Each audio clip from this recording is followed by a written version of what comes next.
कोई आपके दरवाजे पर आए राम मंदिर के लिए चंदा मांगने, आप उसे इनकार करेंगे? शायद नहीं। और जब आप चंदा दे चुके हो, उसके जाने के बाद आपको इस बात का पता लगे कि वो असल में आपको धोखा देकर चला गया है, वो पैसा राम मंदिर तक नहीं पहुंचेगा, तो क्या आप अपने को ठगा हुआ महसूस नहीं करेंगे? तो फिर यह पता कैसे लगे कि आपसे जो चंदा मांगने के लिए आया है वो व्यक्ति सही है और आप किसी धोखे का शिकार नहीं हो रहे? इसके लिए हम आज आपको कुछ चीजें बताएंगे। इसके लिए विश्व हिंदू परिषद के राष्ट्रीय प्रवक्ता विनोद बंसल कहते हैं कि रसीद बुक पर श्री राम जन्मभूमि तीर्थ क्षेत्र ट्रस्ट लिखा हुआ है। दानदाता भी इस बात को इंश्योर करें कि पर्ची पर ट्रस्ट का लोगो और नाम ठीक लिखे हुए हैं या नहीं।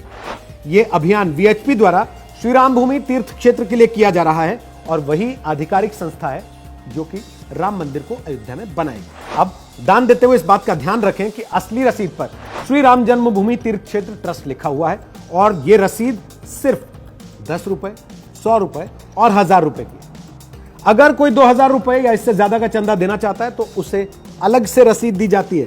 नकली रसीदों पर मिलते जुलते नाम हो सकते हैं और उनमें भाषा और मात्रा की गलती हो सकती है, लिहाजा दान देने से पहले आप इस रसीद को अच्छे से जांच लें, इसकी पड़ताल कर लें। विनोद बंसल यह भी बताते हैं कि जो पैसा उनके कार्यकर्ताओं के पास जमा होता है उसे 48 घंटे के भीतर ट्रस्ट के बैंक खाते में जमा कराया जाता है।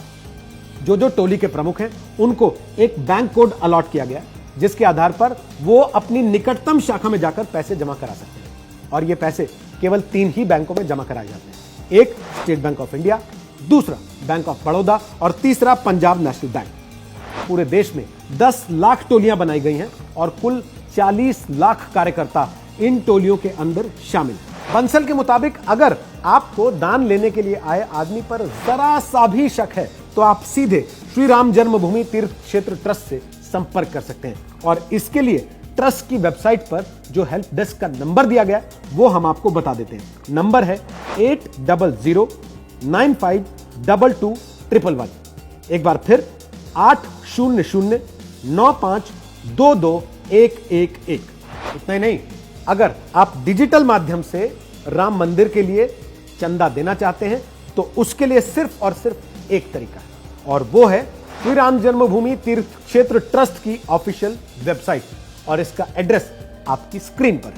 इस वेबसाइट पर 2 तरीकों से डिजिटल पेमेंट का विकल्प दिया गया है।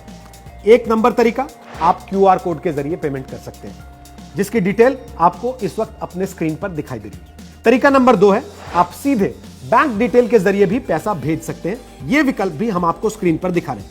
यहां दान करने पर आपको पक्की रसीद भी दी जाएगी, लेकिन एक बात का ध्यान हमेशा रखिएगा, व्हाट्सएप पर मिले किसी क्यूआर कोड या फिर किसी बैनर या पर्चे पर छपे क्यूआर कोड या बैंक डिटेल के जरिए राम मंदिर के लिए चंदा या दान बिल्कुल ना दें। वैसे आपको बता दें, इसके अलावा कांग्रेस के छात्र संगठन एनएसयूआई ने भी राम मंदिर के लिए राजस्थान में अलग से चंदा इकट्ठा करने की मुहिम चलाई। इस अभियान का नाम है 1 रुपया राम के नाम, जिसके तहत उनका दावा है कि वो छात्रों से 1-1 रुपया जमा करके सीधे राम मंदिर निर्माण के लिए भेजेंगे। तो आप भी अगर राम मंदिर के लिए चंदा देना चाहते हैं जरूर दीजिए, थोड़ा संभल कर।